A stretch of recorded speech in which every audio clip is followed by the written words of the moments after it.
condemn it. We are responding.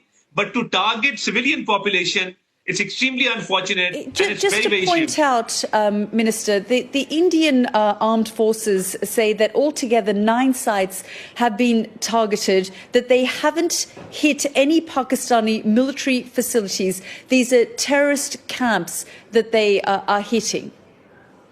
Let me make it very clear. There are no terrorist camps in Pakistan. Pakistan is a victim of terrorism. We are fighting the terrorists in our western regions, on our western borders. We are the frontline state against terrorism. We've laid down 90,000 lives in this war against terrorism. India, on the other hand, when we had the Jafar Express hijacking, an intense hijacking incident, India did not even condemn it, let alone express some concern about that incident.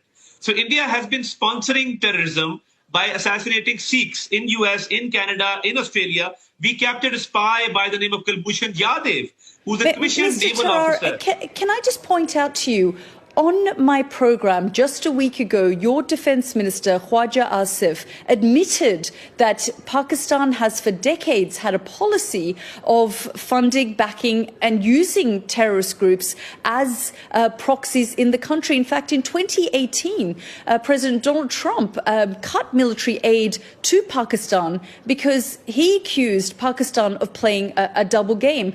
So when you say there are no terrorist camps in Pakistan, that is going against what General Pervez Musharraf has said, what Benazir Bhutto has said, what your defense minister said just a week ago. In fact, what Bilawal Bhutto said to me a few days ago, he said that terrorism and funding and backing terrorist organizations has been and was part of Pakistan's history. Post 9/11, let's talk about post 9/11 scenario. And let me be very clear. Post 9/11, Pakistan was the frontline state, and we still are the frontline state in eliminating terrorism. You see, when we are the guarantors of world peace, because we are a wall between the terrorists and the rest of the world. I would like to invite you to Pakistan to come and see the circumstances. I have been to Pakistan, sir, and we know that Osama bin Laden was also discovered in Abbottabad in Pakistan. So these accusations on Pakistan, including your defense minister making the admission, is there. And that is why part of the reason... What the defense minister was referring to, I think he's been misinterpreted. You see, there was a Soviet invasion back in the 80s, and obviously...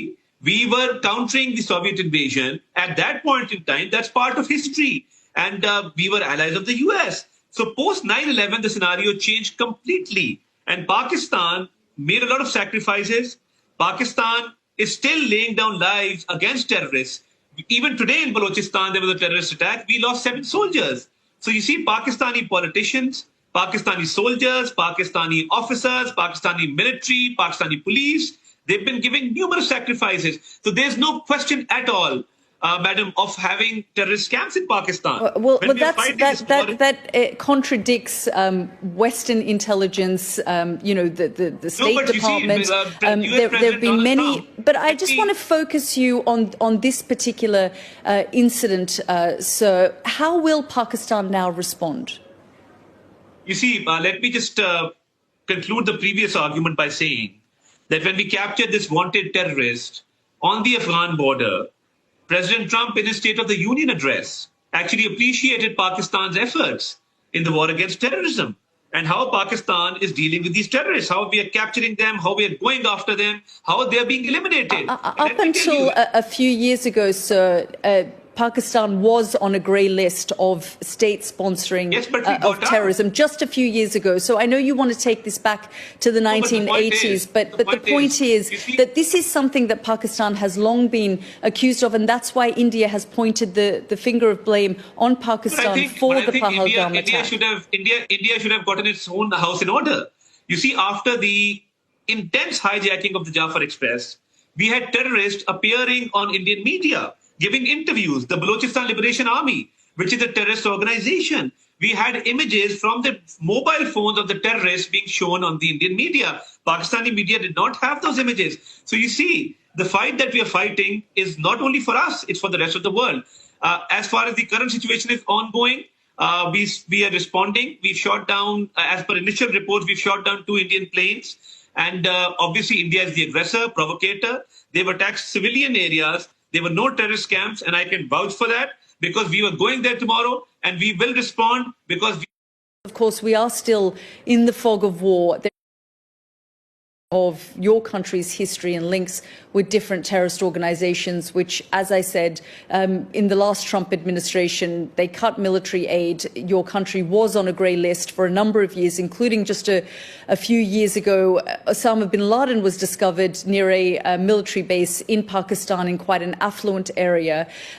US Navy SEAL Special Forces conducted that operation without telling Pakistan, who were their allies at the time, working with them in the war in Afghanistan, because they couldn't trust the Pakistani defense and intelligence and military establishment. And so because of Pakistan's reputation in this area, that is why Indian officials have said, based on the information they have, they've pointed the finger of blame on Pakistan because the Resistance Front, a splinter organization linked to Lashkar-e-Taiba, which is linked to the ISI in Pakistan, is believed to be behind this attack. I deny these allegations completely. And